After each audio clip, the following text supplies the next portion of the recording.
Hey there, challenge fans! It may still be quarantine season across most of the world, but we found ways to explore more of the world's mysteries with your favorite lab rat. We've been concerned with the toll sitting at home all day has had on the health of everyone's favorite guinea pig, so we're tasking him with keeping his physical fitness up with 30 days of running. What kind of impact will this have on your health? Is it a good way to lose weight? Stay tuned and find out. Day 1. Running. I hate running. I believe I've famously made that opinion quite clear, and so naturally Infographics decides that now I'll have to do it every day for 30 days. Honestly, I should have just kept my mouth shut. I guess the quarantine has seriously sapped the creativity of the Infographics team. How many challenges can you really do while stuck at home? Alright, we all know that running is healthy. Basically, everyone recommends it as a way to lose weight, boost your stamina, and get in shape. I've done plenty of running in my time. I spent years doing it in the military, and I feel like I've fulfilled my running quota for life. So while the girlfriend goes running every morning 5 days a week, I skip the cardio most of the time. Not anymore though, and nobody's happier about me picking up a serious running habit than the girlfriend, who is constantly pushing me to join her. Congrats, babe. Wish granted. Oh, I've heard that running barefoot like our ancestors is much better for your health, so stay tuned for week 4 when I try that out. Alright, I'll start off easy at a mile a day, then gradually tack on more and more distance as I feel that my stamina increases. I hate to admit it, but I really have been kind of sitting on my butt during this whole quarantine, so I'm a pretty good test subject for this. My physical fitness has definitely been lacking. So just how good is running really for your health? Let's find out. End of week 1. The thought of waking up early and running was dreadful, so I decided I would not be joining the girlfriend for her morning runs, and on the first day I put it off until about noon. That proved to be a mistake, since summer is officially here and LA is really heating up. The next day I fixed that mistake and gladly woke up early to run with the girlfriend at about 6 a.m. You know what I hate about running? It's the most boring exercise you can do. I mean, it's not like lifting weights is super entertaining, but you only have to do it for really short amounts of time. Unlike running, where you spend 20 or 30 minutes just running. Maybe if they could make a VR app where you're being chased by terrorists or Bigfoot, now that can make running exciting and maybe a little fun. Also probably terrifying. But seriously, if anyone out there makes VR apps, you know that running away from Bigfoot app would be a gold mine. Get on it. Alright, other than boring, running is absolutely exhausting, and I truly do hate it from the bottom of my heart. The girlfriend always talks about a runner's high, and I think she's just a regular old high, because I've never so much as experienced a single moment of joy while running. I've been starting with a modest goal of running a mile, and that's good too, because I'm practically ready to vomit by the time I get to the mile mark. I didn't even bother to time myself. No point in embarrassing myself further. I used to run like a 6-minute mile when I was in the military, but I was also in far greater shape. One thing I do miss though is singing cadences while running in formation. It's weird how your brain kind of gets lulled into this sense of hypnosis when you're with a group and singing cadences as you push yourself from your 4th to 5th straight mile of running, of course with a ruck full of rocks and sandbags. Oh, by the way, that's a great way to get back problems later in life. Believe that. So after a week of running, I decided to weigh myself and discovered I'd lost 2 pounds. Not bad for really not having changed my diet at all. I'd put on a little, plush during quarantine, and the girlfriend's been having fun poking at it. So I'm looking forward into getting back into normal shape. I guess I really have been lacing it up while everyone's stuck at home. See you guys at the end of week 2. End of week 2. I've started listening to military cadences on my headphones as I run, though I've kept myself from actually yelling them out and making everyone around me think I'm crazy. What is crazy though is I kinda miss the old days, and that's something I never thought I'd say. The cadences really help, though I don't know what help they would be for you if you've never been in the situation for real. I think you need to feel that sense of camaraderie and shared anguish to really get it, but I could be wrong. If running is as boring to you as it is to me, maybe try it out. Like I said, the rhythm of the cadences really does lull you into a weird hypnosis, and you just sort of keep running despite how tired you are. I really surprised myself. After my first week, I was able to bump it up to 1.5 miles, but after only 2 days, it was clear I could go a lot further and just jumped straight up to 2 miles. The girlfriend says that it's muscle memory from my old days, but I'm not so sure that's scientific.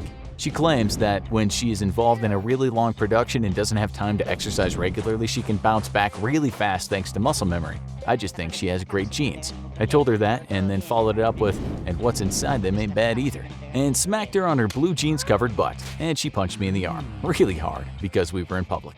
Alright, other than nursing a bruised bicep, I've been hitting the running track every day this week and it's gotten a lot easier. I think that's the way with any exercise though. Once you get over the initial hump, it smooths out and exercise gets so much easier to do and to want to do. So hey, I know that there's some of you watching this right now that are dealing with that hump.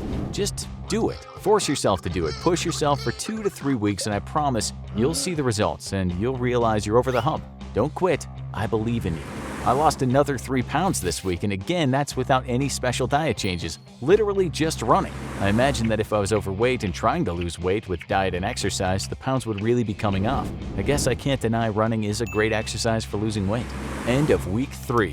I don't know if I've yet to discover this runner's high that the girlfriend speaks of, but I definitely have gotten to like pushing myself further and further. I decided that the running track was too boring, going around in circles was driving me nuts, so I instead jogged over to the beach and thought I'd run along in the sand. Thing is, I forgot how hard it is to run in sand, so I very quickly went back to running along the street next to the beach. On the first day of this 3rd week, I decided I'd push myself to see where my limits currently are, and I used my phone to track myself. Running on the street was much better than running stupid circles at the track and a lot more entertaining. I was shocked to discover I had run nearly 5 miles before reaching what I'd call the absolutely breaking down, can't take another step status. Of course, it was shortly thereafter that I realized I would have to either run or walk back those exact same 5 miles because I wasn't on a track anymore. Instead, I called an Uber, and I'm pretty sure my driver knew exactly what had just gone down. So, pushing myself to my limits proved to be a terrible idea, as I so often discover long after the deed is done. My legs cramped hardcore. I'm talking Charlie horses on Charlie horses, and if there's a more painful type of muscle cramp, please let me know in the comments. Except, of course, period pains. That's right, ladies, I got you back. Hashtag lady pains. You know what though, I'm glad I pushed myself to the brink. Sometimes you just have to push yourself as hard as you can and find out exactly where your limits are. Running the next day, however, after those severe muscle cramps was bad news, and I only managed a half mile. I needed time to rest, but I needed to keep up the challenge, so that day and the next I kept it to half a mile. Then settled into a 3-mile run. That's pretty close to the 3.5 miles to 4 miles my girlfriend runs every day, so I'm catching up and it only took 3 weeks. Kinda proud of myself. I lost another 1.5 pounds and I think my weight loss is slowing down because I was never overweight to begin with. I don't really think there's much more left to lose that isn't, well, normal. End of week 4. Challenge complete. 4 weeks of running every day in the bag. I did some rough math and I think I ended up running something like 80 miles this month. That's like a third of the way from LA to Vegas. My leg muscles are hard as steel rods and my calves are absolutely popping like a soccer player. The girlfriend definitely likes that. I think it's weird how girls are attracted to calf muscles, but they really are. Go figure. For this week I settled into a 4-mile run, and while it never got fun, it definitely got easier. I think the hardest part is just telling your brain to shut up, it's time to run, and the sooner you do it, the sooner it's over. I don't know about any runner's high, I think that's just a myth, though the girlfriend swears by it. I do have to admit it feels nice after the run. You feel good about yourself and your life choices, beat sitting on the couch doing nothing by a long shot. I did try something new this week though, I ran barefoot. I've always been curious about doing it, and it's long had a sort of weird appeal for me ever since I found out about the Tarahumara Indians from Mexico. These guys can run for dozens of miles at a time, apparently even for hundreds of miles, and they do it completely barefoot or with very basic sandals on. I did more research on it and it turns out that most modern shoes are actually really bad for running in. Even those super expensive ones that Nike and Adidas charge you $100 for. All that artificial padding and other crap really severely affects the way your foot and leg muscles interact with the ground, while having just a plain old sandal or just barefoot can make running safer by avoiding injury and make it have less impact on your body. Turns out that nature finally tuned our feet for running over millions of years, and over the course of like a century we thought we could do a better job. Talk about human arrogance. Alright, so you know what? I kind of liked running barefoot. The difference wasn't immediately obvious, and yes, it did hurt running along the street barefoot. Luckily, we live in a very nice neighborhood next to the beach, so our streets aren't littered with broken glass and other crap, and traffic is light, but there's still plenty of rocks and pebbles to step on. But if you can weather it, you can learn to ignore it, just like our ancestors did in the bush when they chased down prey. By my 3rd day of doing it, I barely even noticed it anymore, though the girlfriend was very concerned about ringworm and made me scrub my feet thoroughly every time I returned. That's a good idea. Your feet get crazy dirty. It's hard to explain. While running barefoot may give you funny looks, it just feels better, more natural, and I noticed I was a lot less sore afterwards. I honestly think there's something to the science of running barefoot, and I'd recommend you try it even if it's just on a track. So how's my month of running been? Well, I lost a good amount of weight and I'm in pretty good shape. Hard to argue with the results, really. All that quarantine flab is gone and my stamina is through the roof. I have to say, I hate it a little less than I used to, but I don't really think I'll be making it a daily routine anymore now that I don't have to. However, I kind of think I'm gonna do it maybe 3 or 4 times a week, and all of it barefoot. Like I said earlier, the hardest part about any exercise is just getting over that hump.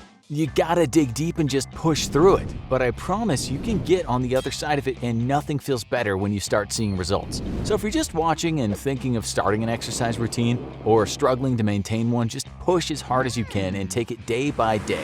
I promise after a few weeks you'll start to see results and then it kind of becomes an addiction. And if you're doing this running challenge, please email us and let us know how it went. I love hearing all your guys' stories about self-improvement. For now, I'll catch you guys in the next challenge. Ready for more fitness challenges? Check out I did push-ups for 30 days and this is what happened, or check out this other video instead.